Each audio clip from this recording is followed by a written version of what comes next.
What's up everyone, Chef Dave back with another cooking video, and today we're going to revisit the focaccia that we made the other day that was so popular, and today we're going to try it with bread flour.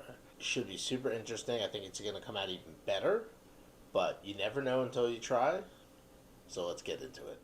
For this we need 500 grams of, this is bread flour, unbleached bread flour, 375 grams of room temp water, 30 grams of sugar, 5 grams of instant yeast, although you can use active dry yeast. For that you would add the yeast to the water just to bloom it first, and then 7 grams of sea salt, and of course olive oil, which we use very generously throughout this recipe. Very simply, and this is one of the reasons that makes this recipe so awesome, is how simple it is to kind of put together. Basically just putting the salt, yeast, sugar, olive oil, to start probably about 3 tablespoons, and the water all together in the bowl. We're just going to mix this until kind of a shaggy dough forms. And so you want to make sure you get as much of the stuff off the sides as you can, but you can already tell that this dough compared to the last one came together a little bit more easily and pulled itself from the wall even a little bit easier. But that's basically what you're looking for right there. Just mix it really well until it comes together. It literally takes 3 minutes. A bowl of water. Now very simply, with your hands, get the dough off the fork. It's good. Looks really good. For now, see, that's what I'm talking about. Make sure we get all that dough in there. Now we're going to wrap this with a towel. We're going to let it sit for 10 minutes. And our first 10 minutes have passed. So this is arguably the most important of the steps, just in general. You're setting the foundation, if you will, here. So you take, I like to use a little water and my bowl scraper. First thing we do is unleash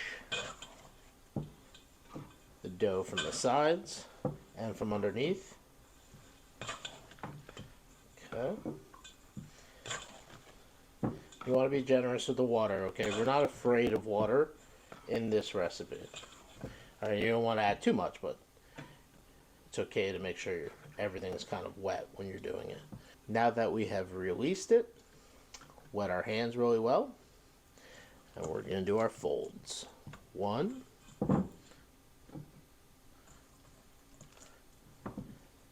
2. You really want to get a pull going.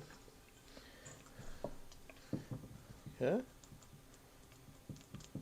3. Last one. 4. Okay. Perfect. Okay. Just wet this top.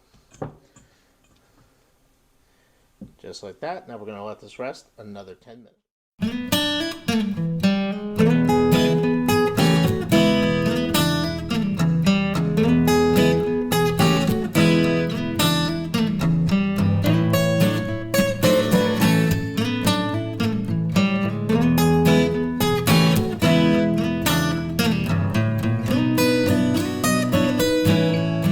So here we are 2 hours later, and our dough has basically doubled in size.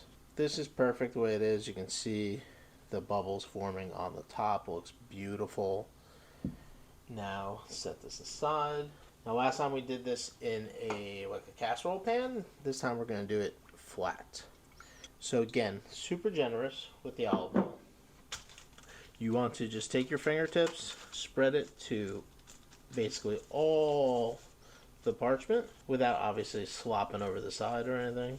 But you really want to make sure you oil it properly so that you get real good non-stick because this dough, since it's pretty wet, it wants to stick to things. Really want to take it to the edge. Okay, just like that. Now with our wet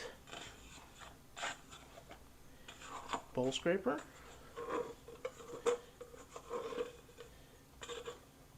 fantastic. I'm going to put a little bit of oil over the top. Don't have to go too crazy yet. Or oil our hands. We'll manipulate this around a little bit. Okay, we're going to do this twice, essentially. I'm going to spread this out. Now we're going to let this rest, just uncovered, for about 20 to 30 minutes, just like that. And then we're going to put some sea salt on it. I'm going to leave that guy there. We'll let this rest 20 minutes.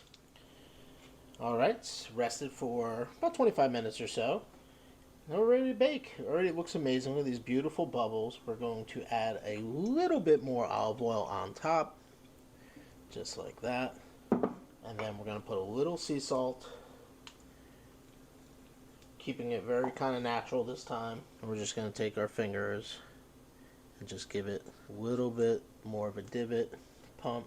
Try to avoid the bubbles if you can. Not the end of the world if they get a little deflated. Now we're going to bake this on our high preheated oven for about 25 to 35 minutes, depending on your... Alright, here we are. Ooh, yeah. Look at that. That looks awesome. And now, while it's hot, drizzle a little bit more olive oil on top. Let that kind of soak in. Give it that beautiful shine that we're looking for. And that is it. It is absolutely beautiful. 25 minutes this took because I did it in a thinner version than the last time, which was in that casserole pan. So this took 25 minutes in my oven. Let this cool for 5 minutes on the tray, and then we'll take it off the tray and let it cool to cut. Alright, so let's check this out. Just going to cut a little piece. Still pretty warm. But look, see, you can kind of see the difference from the last one. You've got more holes because you have better gluten development. Again, still not exactly like a crazy traditional focaccia, but still absolutely beautiful, and more importantly, super simple. Texture looks great. Good caramelization on the bottom. You could let this cook if you want it darker on the bottom. You can let this cook for another 5 minutes, or you can cook it directly on the stone. I did it on the rack, so I didn't get that crazy caramelization. But this is perfect for me anyway. This is what I think of. I think of like focaccia for sandwiches. Like, this is exactly what I think of. So let's give it a taste. I think it looked awesome, but the taste is what matters.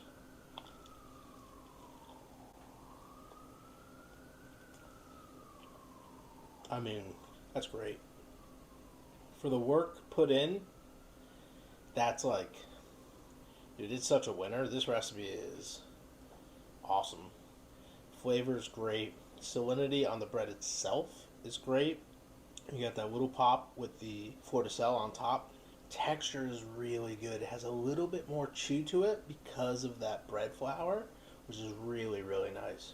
I don't use the word perfect very often, but this recipe, the way it is, for a quick, simple focaccia, might be pretty perfect. And it's pretty foolproof on top of that, which makes it even better. Give this a shot at home. AP flour or bread flour. With the AP flour, you get a tighter crumb, a little bit softer texture. You don't get that chew that you get with bread flour. Both are awesome. I would almost say if you're going to do AP flour, do it in a roasting pan or whatever. And if you're going to do bread flour, do it like I did today on a sheet tray. I think this comes out better, thinner, when you use bread flour. And the thicker one was almost better with the AP flour, if that makes sense. Give it a try at home, like I said. I guarantee you're going to love it. If you enjoyed this video, make sure you like, comment, subscribe, and ring that notification bell. Thanks, everyone. Peace.